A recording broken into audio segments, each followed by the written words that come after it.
Hey everyone, Ryan here with FundedYouth. I'm going to show you how to add the Sovol SV06 Plus to Bambu Studio.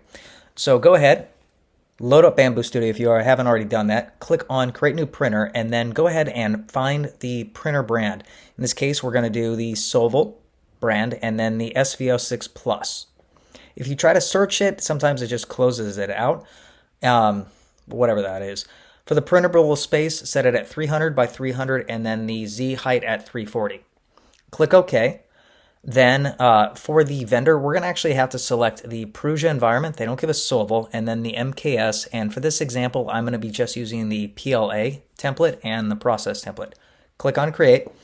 You can click on Print Settings or you can just close the window. Either one works. And that's how you add it.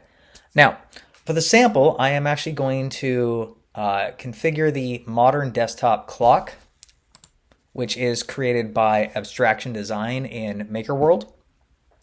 So let's go back to our online models, search this up, and then add it to Bambu. You'll obviously have to, when you add it, go and change it back to the SV06 Plus.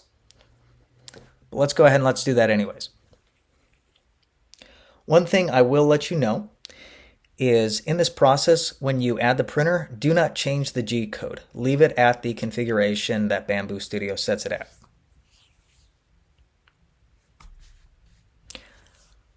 Now I'm going to get rid of these colors because obviously I'm on Sovol printing one at a time. I'm going to slice it and wait for it to slice. Then what I'm going to do, since I'm actually using Octoprint, instead of connecting directly to the printer, which I can via Wi-Fi as shown in the device tab example, I'm going to export this to G code and then upload it to my Sovol printer remotely.